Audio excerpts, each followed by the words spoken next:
Hey, ladies and gentlemen, this is Carmine Sabia for Explain America, and Nancy Pelosi just went out of her mind on live television because she got one tough question.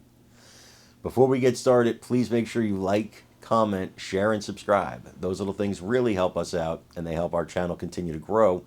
And if you're not watching us on YouTube, look over there in the lower right-hand corner. You see where it says youtube.com/@explainamerica? Put that in your web address bar, come over to our page, hit subscribe. It's absolutely free, and during this election cycle, when we need conservative media the most, you'll be really helping out by doing that one free thing. So Nancy Pelosi, she was talking to the media. She was talking to liberal media. She was talking to Katie Couric. You don't get more liberal than that, but Katie Couric is still a professional journalist, and she's going to ask professional questions. Well, Nancy Pelosi took the opportunity of her interview with Ms. Couric to question Donald Trump's family. Why didn't they tell him to step out of this race? Because he's a danger to democracy. By the way, quick point. Danger to democracy. You know what I think a danger to democracy is? Imagine 14 million primary voters vote for a candidate, and then the heads of the party come in and say, no, we don't like that choice. We're going to switch that out and give you this person nobody voted for.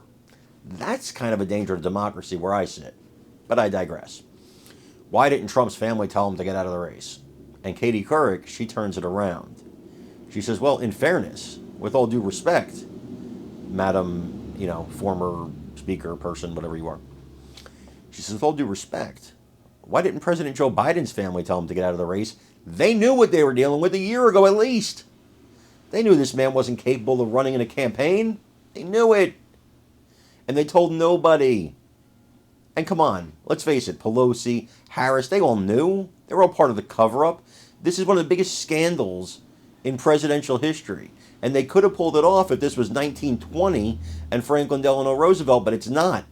We got the internet, we got TV, got all kinds of stuff now. You can't hide from it. Couldn't do the basement strategy with the President of the United States the way you did before he was president in 2020. And he's declined a lot since then. Well, Couric asked her the question, and Pelosi has an absolute meltdown. A meltdown. She don't like being questioned like that. I want you to watch this clip, and then I want you to let me know what you think in the comments.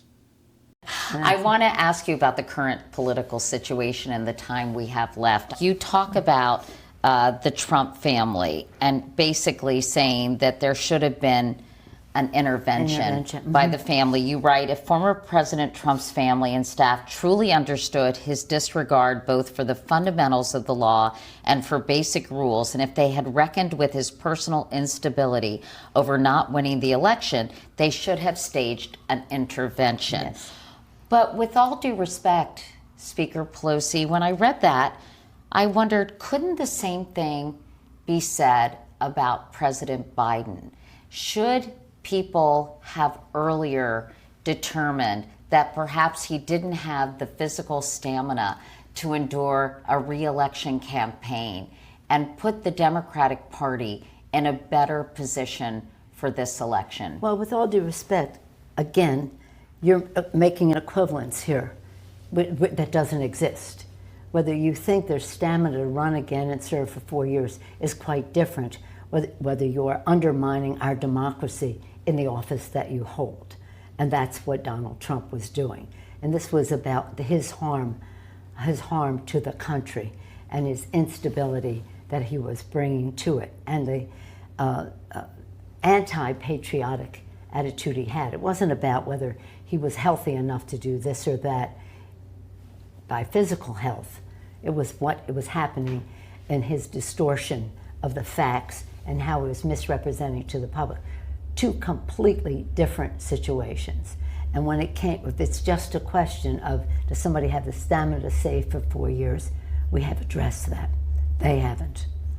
Let's talk about how it was addressed, though. Should there have been more transparency, even if these two things are not equivalent? Well, they're not equivalent, so why they're not equivalent. But that doesn't answer the question of whether there should have been more transparency.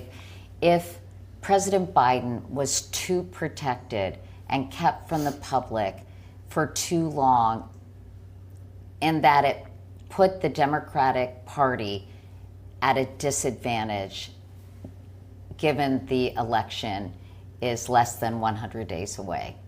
Well, he's not the candidate. No, but He's I not mean, the candidate. should it have No, wait been a dealt minute. with earlier? Up until then, he had an enormously successful NATO summit, the 75th anniversary of NATO in Washington, D.C. They produced great policy statements and the rest, very unified.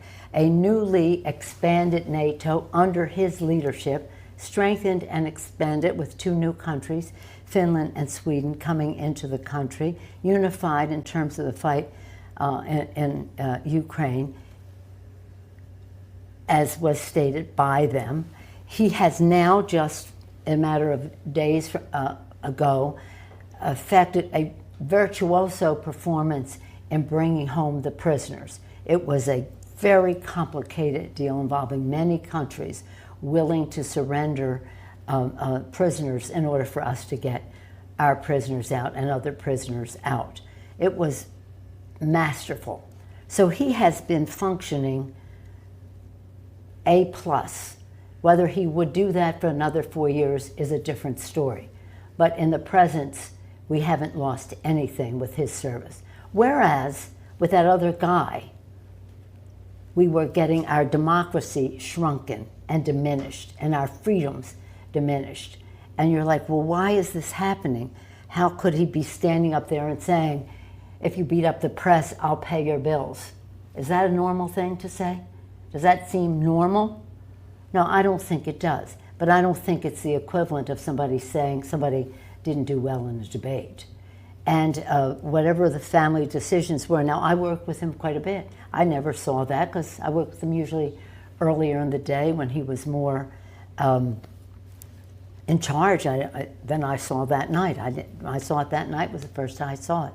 So I don't subscribe to any of these. The Democrats are this or that, or in terms of violence. The Democrats are this or that in terms of holding people accountable. He's not running. The other guy is running.